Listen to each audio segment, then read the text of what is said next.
cadena de evidencia física, cadena de custodia.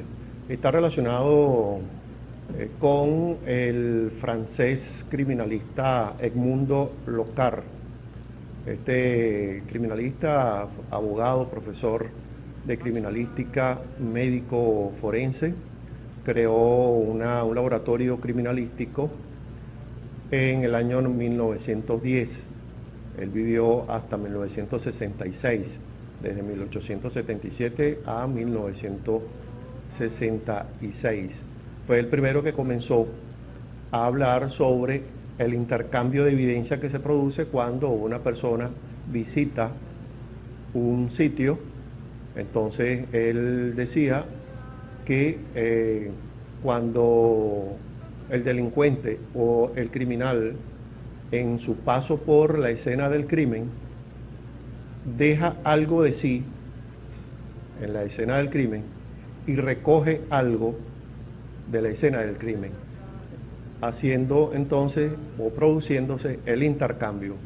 De allí surgió un principio de la criminalística, que es el principio de intercambio.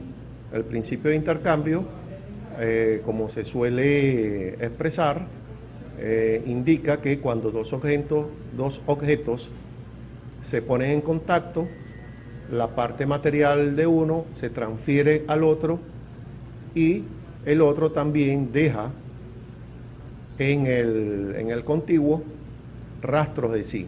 Este es el intercambio. Allí entonces se produce lo que se conoce como evidencia física, material o digital. Y es bien importante para el esclarecimiento de los hechos en la investigación penal que esa evidencia física, material o digital, llegue confiable hasta el proceso. Pero para llegar al proceso hay una cadena de custodia que para que pueda ser confiable debe cumplirse, y todo funcionario, de acuerdo con lo que establece el artículo 187 del Código Orgánico Procesal Penal, que colecte evidencia física, debe ceñirse a esta cadena de custodia, que desde hace pocos años para acá, 2011, la Fiscalía del Ministerio Público y el Ministerio de Justicia produjeron un manual único de procedimiento de cadena de custodia con el objeto que esa evidencia física, material o digital, no sufra alteración, modificación, desaparezca o se contamine. Que es un procedimiento que se debe cumplir todos los funcionarios para resguardar la confiabilidad de las evidencias físicas, las pruebas que van a llegar al proceso penal. Edmundo Locard, médico forense, profesor criminalística, señalaba que es imposible que un criminal no deje rastro en la escena del crimen. Siempre se va a producir una relación o un intercambio de esas evidencias, huellas, cualquier tipo de apéndices pilosos, sangre, rastros de todo tipo, tanto de las plantas de los pies, también de las manos, las huellas dactilares, latentes, visibles, etc. De allí entonces surge la necesidad de afinar mucho más este proceso para que haya una confiabilidad en ese elemento probatorio. La cadena de custodia que debe ser aplicada por todos los funcionarios cuando están colectando evidencias físicas, materiales o digitales, con ocasión de la ocurrencia de un hecho punible. Lo que se garantiza con este método es un procedimiento que va a dar confiabilidad a ese elemento probatorio y el tránsito que va a tener esa evidencia física, material o digital, o lo que se conoce como prueba del delito, por todas las dependencias de investigación penal, criminal y forense, hasta que llega al proceso judicial. Cuando se quebranta estos pasos, no se cumple con estos procedimientos, allí entonces existe un vicio que hace que todo se derrumbe, porque se quebranta con el debido proceso.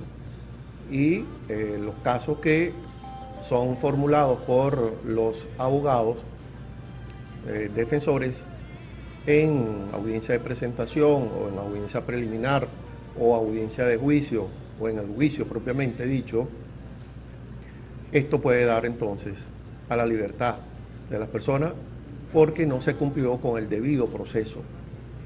Y por supuesto a la legítima defensa, porque debe tener un procedimiento idóneo que garantice para que ese elemento no sea modificado, alterado o desaparecido o contaminado sencillamente, que debe ceñirse a un procedimiento. Este procedimiento está establecido en un manual único de procedimiento en relación con la cadena de custodia, establecido para todos los funcionarios que colecten evidencia física, que eso es lo que va a dar la integridad, la confianza, la certeza que esa evidencia física, ese elemento probatorio, desde su ubicación o su hallazgo en el sitio del crimen o el sitio del suceso, es el mismo que va a llegar al proceso, pasando por todas las dependencias de investigación penal, criminalística y forense. Involucra entonces tres elementos: la persona, lugares y cosas, que comienza con la protección y custodia en el sitio del suceso. La comisión técnica que allí llega tiene que hacer un trabajo y levantar desde ese mismo momento, dentro de una planilla, llenar todos los datos que se refieren a la cadena de custodia. Es una planilla que debe constar para las actuaciones. Y este informe es el que va a contener muchos de los elementos que luego se van a debatir en el proceso penal. Por eso es bien importante siempre ceñirse o ver esta disposición del 187 del COP, porque a través de ella es que nosotros podemos entonces asegurar que efectivamente se está evidenciando la identificación o la responsabilidad de las personas que están siendo imputadas o acusadas, y que esos fueron los elementos o las evidencias que se le consiguieron.